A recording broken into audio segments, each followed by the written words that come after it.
would join me this morning then in chapter 25 of Genesis. Last week we did a really long chapter. This week it won't be as long. The title I'd like you to ponder for a second is Selling Your Salvation.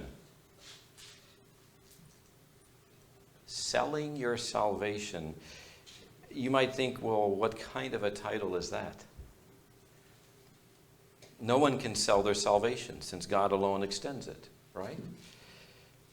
When the ancient cultures of the Bible, your rights as firstborn and the blessings associated were immensely valuable. Our text today will examine one brother willing to trade his inheritance for earthly interests, while the other brother had no problem using dishonorable methods for attaining his desired inheritance. As we study the text, I wonder then this morning if we might not find, unfortunately, similar attitudes today as regards the gift of eternal salvation.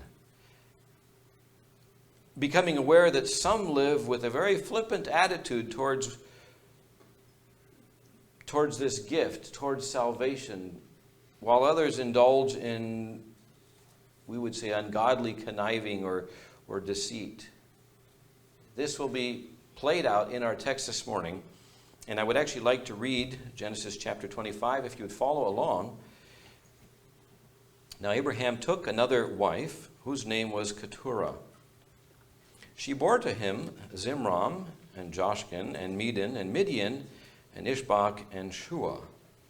Joshkin became the father of Sheba and Dedan, and the sons of Dedan were Ashuram, Leshuri, and Liramin. The sons of Midian were Ephah, and Epher, and Hano, Abida, Eldah. All these were the sons of Keturah. Now Abraham gave all that he had to Isaac. But to the sons of his concubines Abraham gave gifts while he was still living, and sent them away from his son Isaac, eastward to the land of the east. These are all the years of Abraham's life that he lived, 175 years. Abraham breathed his last and died, in a ripe old age, an old man and satisfied with life, that he was gathered to his people. Then his sons, Isaac and Ishmael, buried him in the cave of Machpelah, in the field of Ephron, the son of Zohar the Hittite, facing Mamre, the field which Abraham had purchased from the sons of Heth. There Abraham was buried with Sarah his wife. It came about after the death of Abraham that God blessed his son Isaac, and Isaac lived in Beer Lahai Roi. Now these are the records of the generations of Ishmael, Abraham's son, whom Hagar, the Egyptian, Sarah's maid, bore to Abraham. And these are the names of the sons of Ishmael by their names in their order of their birth. And I should have practiced these. Nebaleth, the firstborn of Ishmael, and Kedar, Abdeel, and Mibzam, Mishma, Duma, Massa, Hadad, and Tema, Jetur, Nephish, and Kedemah. These are the sons of Ishmael, and these are their names, by their villages and by their camps, 12 princes according to their tribes. These are the years of the life of Ishmael, 137. And he breathed his last and died, and he was gathered to his people. They settled from Havilah to Shur, which is east of Egypt, as one goes towards Assyria. He settled in defiance of all his relatives. Now these are the records of the generations of Isaac, Abraham's son. Abraham became the father of Isaac, and Isaac was 40 years old when he took Rebekah, the daughter of Bethuel the Aramean of Padam Aram, the sister of Laban the Aramean, to be his wife. Isaac prayed to the Lord on behalf of his wife because she was barren, and the Lord answered him, and Rebekah his wife conceived. But the children struggled together within her, and she said, "If it is so, why then am I this way?" So she went to inquire of the Lord. And the Lord said to her, 2 nations are in your womb, and 2 people will be separated from your body. And one people shall be stronger than the other, and the older shall serve the younger. When her days to be delivered were fulfilled, behold, there were twins in her womb. Now the first came forth red, all over like a hairy garment, and they named him Esau. Afterward his brother came forth with his hand holding on to Esau's heel. So his name was called Jacob. And Isaac was 60 years old when he gave birth to them. When the boys grew up, Isaac became a skillful hunter, a man of the field. But Jacob was a peaceful man living in tents. Now Isaac loved Esau because he had a taste for game, but Rebekah loved Jacob. When Jacob had cooked stew, Esau came in from the field, and he was famished. And Esau said to Jacob, please let me have a swallow of that red stuff there, for I am famished. Therefore his name was called Edom. But Jacob said, first, sell me your birthright. Esau said, behold, I am about to die, so what is the use of the birthright to me? And Jacob said, first, swear to me. So he swore to him and sold his birthright to Jacob. Then Jacob gave Esau bread and lentil stew, and he ate and drank, and rose and went on his way. Thus Esau despised his birthright. Father, I thank you for this passage, and I ask that you would guide our thoughts, guide the words that I use, that nothing would be obscured, but that all would be made clear to each one of us. In Jesus' name I pray, amen. In verse 1, Abraham found a new wife because, if you recall from chapter 23, his beloved and beautiful wife Sarah died at the age of 127. Abraham's second wife is named Keturah, and she bears 6 sons, likely some daughters. I will not reread verses 5 through 6, so take a look at those. Of the sons, the lineage of Midian will resurface in Genesis chapter 37, in Numbers 25, and Judges 6. So the Midianites do become an important group to pay attention to. Abraham was an honorable man and an honorable father, and he made provisions for all of his living children. But he never forgot that God's promises were to be fulfilled exclusively through his son conceived with Sarah, Isaac. So before, and you look in the text here, before any problems and rivalries could arise, he sent, we'll say the extended, I don't want to say the step family, but he sent the extended family to the east, away from the son of promise. In verses 7 through 8, these are the years of Abraham's life that he lived, 175 years. I might have a slide just to remind us of the... can you bring it down just a little bit? I'm missing the people above there. Just to remind us of this long legacy and family. The Lord did bless Abraham with a promised son, like he had said. He blessed him with wealth and with long life.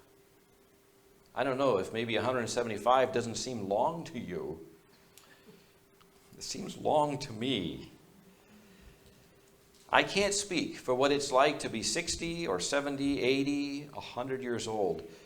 But how we live our years for the Lord, how you and I trust God, how we worship God will surely determine what a blessing those years are.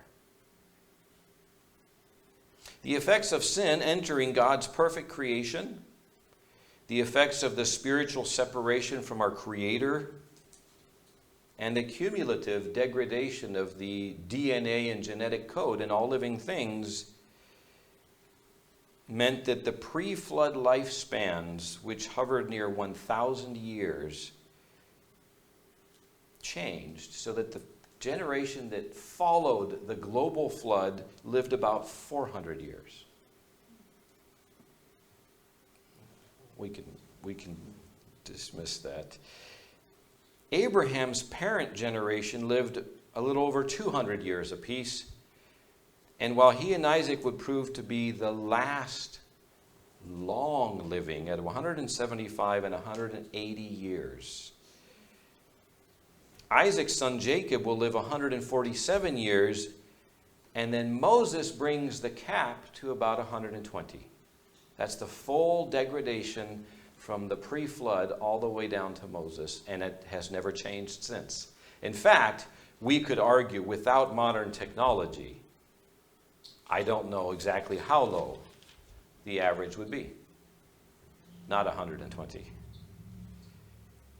But I give you these dates. I give you this linear chronology to remind you that at this point in time in our text, one antediluvian man, it's a really cool word, right?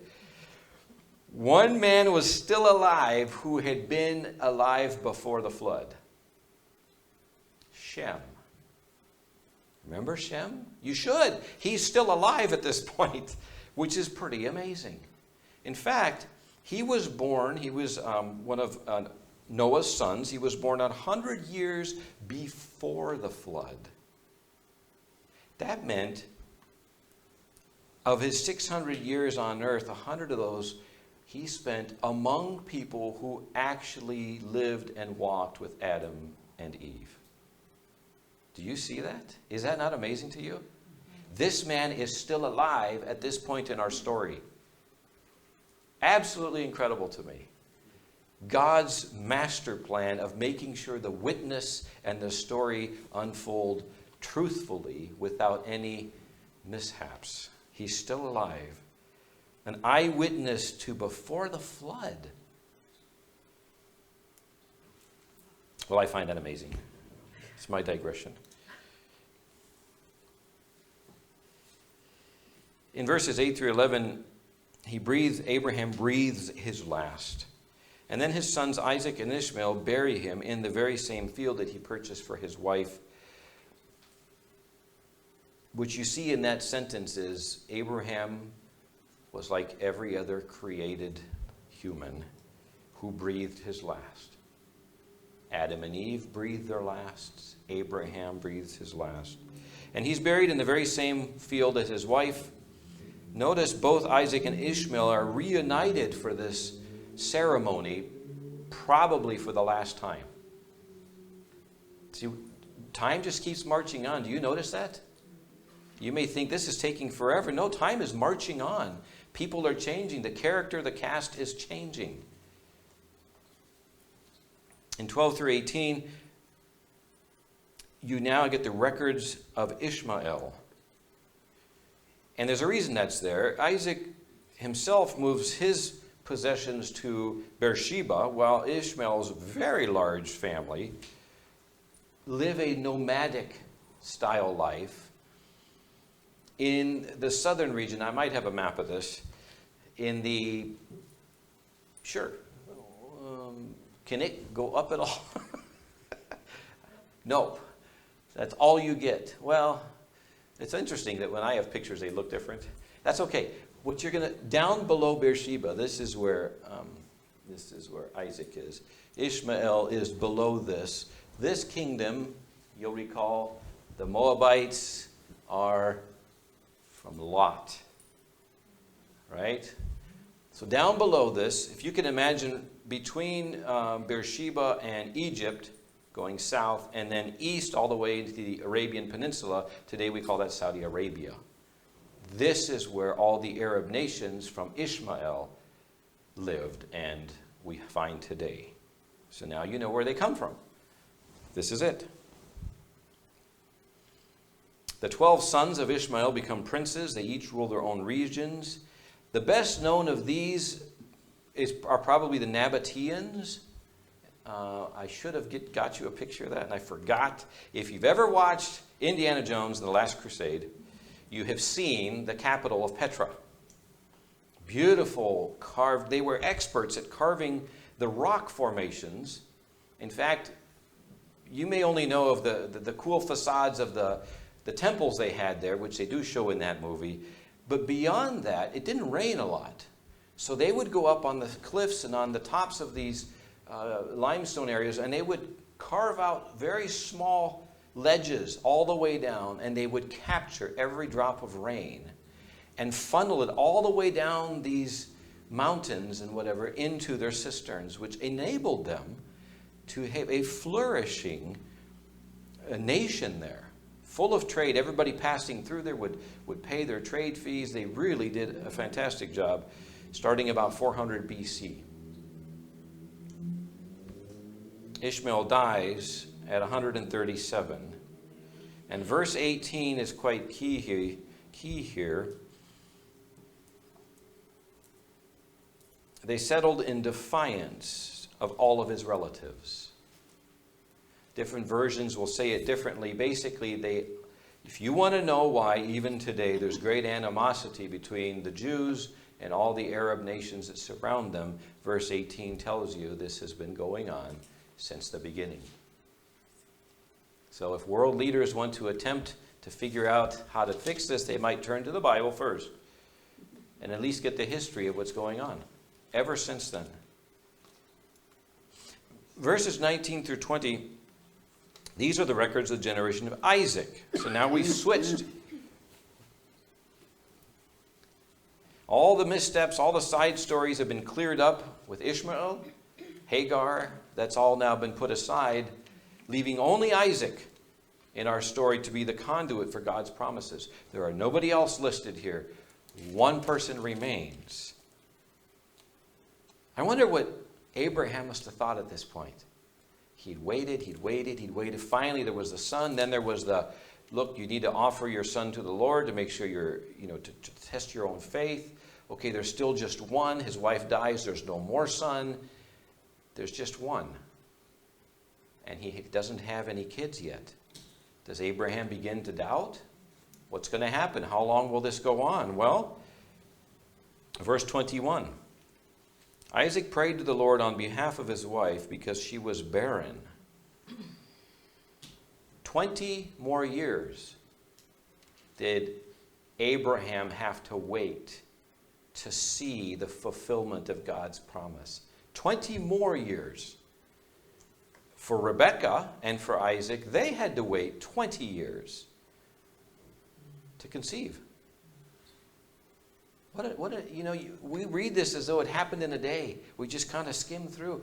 The time it took, every day, every year, trusting the Lord, that the Lord has his plan and it is working.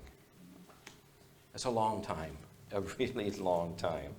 You'll recall from Genesis chapter 13, in verse 14, the Lord said to Abraham, after Lot had parted with him, look around from where you are, to the north, to the south, to the east, to the west.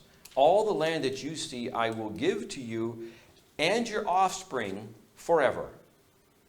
I will make your offspring like the dust of the earth, so that if anyone could count the dust, then your offspring could be counted. Go, walk through the length and breadth of the land, for I am giving it to you. God told him that before he had even one child. And then in Genesis 17:6, God continues, I will make you very fruitful. I will make nations of you, and kings will come from you. I will establish my covenant as an everlasting covenant between me and you and your descendants after you, for the generations to come, to be your God and the God of your descendants after you. The whole land of Canaan, where you reside as a foreigner, I will give as an everlasting possession to you and your descendants after you, and I will be their God. God gave the land to the Jews. There's no question from Genesis. He gave them that land. But for 20 more years, Abraham had to trust God's promise. I only have one son. They did get married, but there are no children. Where is the promise? I wonder if during those years Abraham found a way to encourage Isaac, his son, reminding him that it was very much the same way with Sarah. Must have been interesting. Very interesting. Well, 21 through 22, Isaac prayed to the Lord on behalf of his wife because she was barren, and the Lord answered him, and she conceived. But when the children struggled together within her, she said, "If it is so, why then am I this way?" Sometimes we don't see how God is answering. We begin to question how God is answering. Let me tell you, the Lord's plans cannot be hindered and cannot be improved upon by our decisions and our actions. You cannot improve on the Lord's plans. In fact, you really can't even hinder them, can you? No. They could only pray for God's will. They could only trust his will. And God did answer. They conceived, but something about her pregnancy felt strange to her. It was far too uncomfortable, she thought, to be normal. Well, they lacked, of course, modern ultrasounds.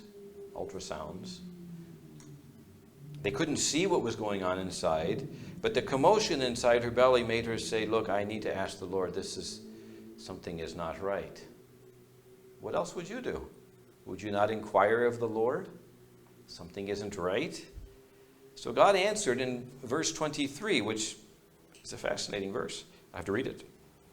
The Lord said to her, "Two nations are in your womb, and two people will be separated from your body. And one people shall be stronger than the other, and the older shall serve the younger." He answered, God explained two things. You can write these down. First, she was being blessed with twins, which in that time was indeed an incredible blessing. Now, they couldn't see, I don't think they could know that they had twins, so it would have been quite a blessing, quite a surprise, but it explained the baby struggling for space, struggling differently than when there's just one. But then there's prophecy that she would not understand until many years later. And from these two boys, God said, will arise two entire nations of people. One boy will clearly be the stronger, and the older boy will end up serving the younger. This is what God tells her. And so often, you will encounter believers who not only expect to hear prophecies from the Lord regularly, but they also expect to understand them immediately. What do you see here? What do we see in the Bible? If you study the prophets, you will find that, number one, they did not get prophecies every day, and number two, they rarely understood the prophecy at the time. The Bible actually explains this. I think Peter talks about this, saying, look, all these things they were prophesying was actually for you, for your salvation. They looked into Scripture and they did not know. So keep that in mind next time prophecy comes to mind. 24 through 26, again, we'll move on. When her days to be delivered were fulfilled, behold, there were twins in her womb. Now, you can read there what's written. Esau is the firstborn, probably by a half a second, or so. And they noticed two things about him. First, he was, in the Hebrew, admoni, or reddish. His hair was likely red, so for all you redheads, here you go. But his skin color also was some sort of a rusty red or tanned color. Think of farmers who have spent a lifetime in the field. That kind of maybe like Jared right here. So, people who have a natural tint that looks different than somebody from Scandinavia. That happens. Well, his was pretty obvious. In 1 Samuel 16 and 17, this same designation is used of whom? David, King David, had this same designation, and he was good looking, apparently. So, this is a good thing. This was a good looking, in fact, part of the description in the Hebrew is someone who is vigorous, who has vigor and vitality, which goes along with his profession. But secondly, notably, he had hair, not just on his head, like Samson or Absalom, but all over his body. This was a hairy beast. Then the second twin was born, holding on to Esau's heel, earning him the nickname and moniker heel grabber. Just And then there's a final comment made about Isaac right here in our text, who is 60. He waited 20 years for God's blessing. Twins are produced. Abraham finally sees God's promise taking place.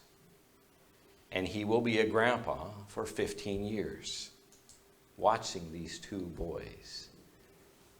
God takes care of us. Verses 27 through 28. See, we're just flying through the passage today. The boys grew up. Esau becomes a skillful hunter, a man of the field, but Jacob was a peaceful man living in tents. Now, time passes and the twins grow into their teens, possibly late teens at this point. Esau grew into a vigorous, rugged, and skilled hunter. A man of action, right? We would say, possibly lacking wisdom due to his spontaneous character. Jacob, in contrast, appears to enjoy the finer, less dirty things in life. Jacob spends his time around the tents. Isaac liked Esau because of his hunting skills and the meat that they would enjoy together, while Rebekah preferred the gentle, more subdued personality of Jacob. Do you suppose your parents had a preferred child in the family? Is it possible that you also show some partiality to one of your children? Well, let me tell you that as our story continues in the next couple chapters, you will see the negative effects of this partiality. Maybe it's not possible for us flawed humans not to share partiality, but it does have an effect. So this will be a warning to parents and to grandparents. Verses 29 through 34, I'll just reread it quickly, even though you have it. When Jacob had cooked the stew, Esau came in from the field, and he was famished. Esau said to Jacob, "Please let me have a swallow of that red stuff there, for I am famished." Therefore his name was called Edom. By the way, Edom, the area of the Edomites, does have those red-colored stone cliffs and structures. So once again, the red coloring. But Jacob said, "First, sell me your birthright." Esau said, "Behold, I'm about to die, so what is the use then of the birthright to me?" And Jacob said, "First swear to me." So he swore to him and sold his birthright to Jacob. The story, if you've been around church long enough, seems to have give lots of license to preachers to create amazing stories here. It just does. You can kind of build the character however you want. You can then create the application however you want. It just kind of lends itself to that, which you don't want to do. It's easy to do, but you don't want to do that. So, yes, you can look at the whole context. You can flip over several pages, get to the next chapters, and kind of see the outworking. But it's important we don't attribute things to these characters that isn't there. That wouldn't be right. I will do my best not to do that as well. We do learn from Deuteronomy 21 what may already have been somewhat the custom in that culture. Deuteronomy 21, verse 17 is the point, but I'm going to start at verse 15 to give the circumstances. If a man has two wives, and he loves one but not the other, And both bear him sons, but the firstborn is the son of the wife he does not love. When he wills his property to his sons, he must not give the rights of the firstborn to the son of the wife he loves in preference to the actual firstborn, the son of the wife he does not love. And here's what you need to see. He must acknowledge the son of his unloved wife as the firstborn by giving him a double share of all that he has.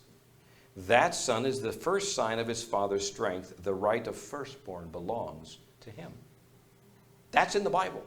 This is where they drew their customs, their culture. The firstborn son, and I'm sorry, they went off of sons, not daughters. That's just the way it worked. The firstborn son is to inherit a double portion. So, use your hand. If you have four sons, when it's time to sell off the estate, when it's time to give the inheritance, you create 5 pieces to the inheritance, and the firstborn gets 2. That's the double portion. Typically, they get the estate. They get the ownership of the family business. It was a very, very valuable position to be, firstborn. In fact, they would take care of their mother. They would take care. They became the new father.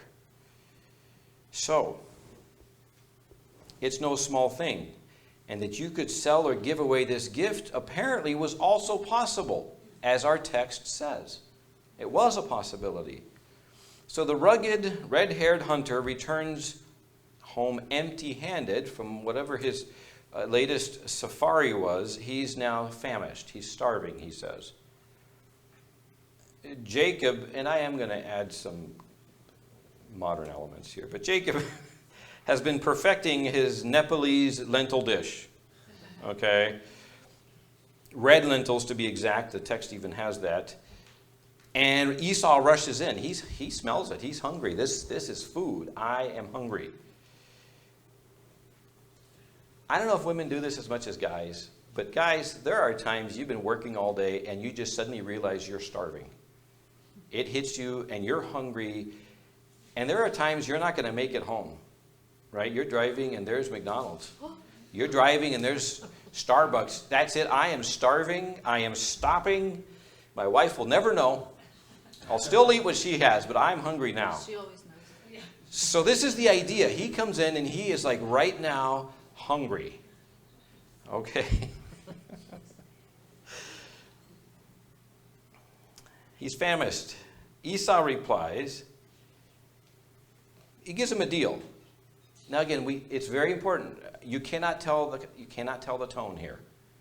You might infer it from other texts, but you can't tell it. Jacob offers his brother a deal. Sell me your birthright, that double portion of inheritance, and I will give you a bowl of my lentils and the secret recipe. Okay, I will give it to you. Esau replies, evidently, maybe only half joking, look, I am so famished, I will die before I get to use my inheritance. I want the food.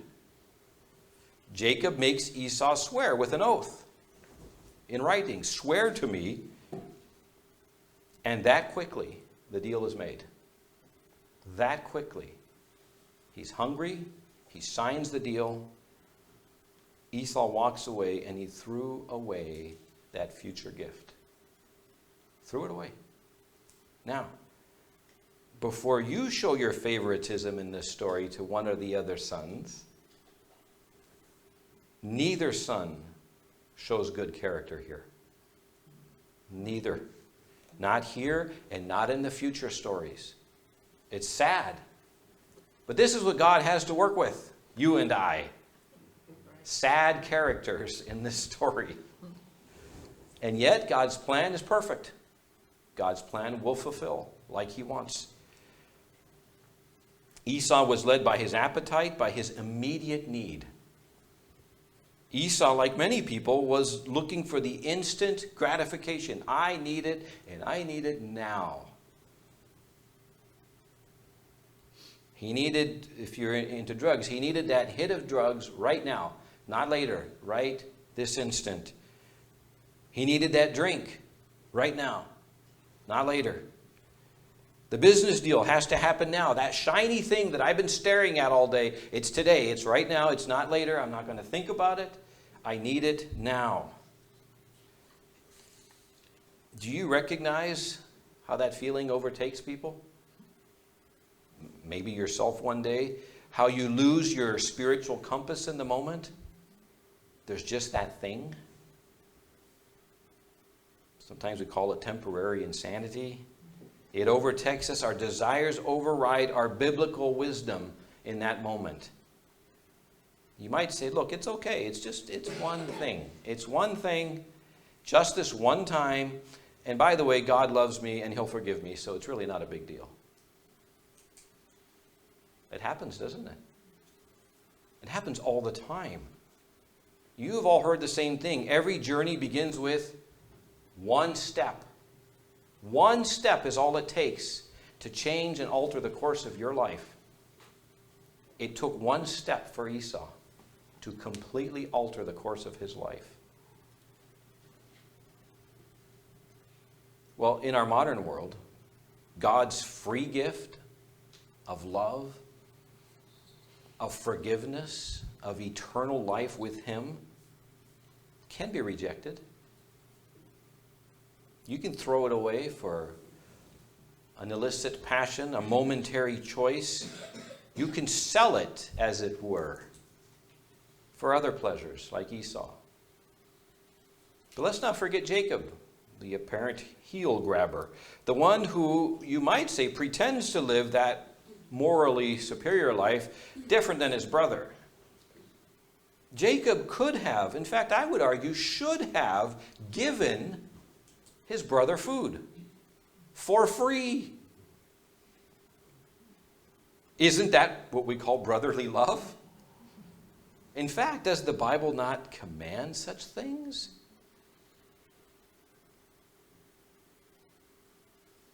Leviticus 25:14 says, if you make a sale to your neighbor or a purchase from him, do not cheat one another.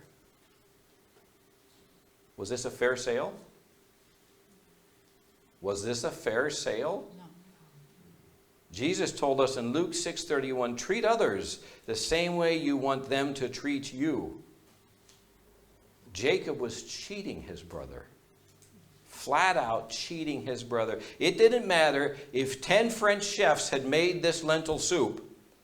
It was never going to be worth that price. Ever. It's sad, and Jacob knew it. Well, so how do we end this today? This is sad. God's love and God's plan will continue to be fulfilled, working through the righteous and working through the unrighteous. But do we dare be flippant with God's call to live holy lives? Not like Jacob, and not like Esau. Do we dare to pretend to be righteous while at the same time we cut some people down? Same time we're cheating in our relationships or our business dealings? That would be Jacob. Or are we being led by our passions? Our fleshly appetites, as people say, led away from Christ and holy living. The Apostle Paul warns believers in 1 Timothy 1:19. He says, hold on to faith and good conscience, which some have rejected and so suffered shipwreck with regards to the faith. Where do you want to be? Those steps off the path can have serious consequences. But I actually worry more for people in church than those outside of the church. That's my worry. Because it's so easy to create a very pious facade. Look, you've been in church a long time. You know how this works. You can create this perfect outside. The kind that smiles when you need to smile. The kind that shakes the hand when it's time. It's easy to quote the Bible when it's time. But what matters to God, to the judge of this world? Not the facade.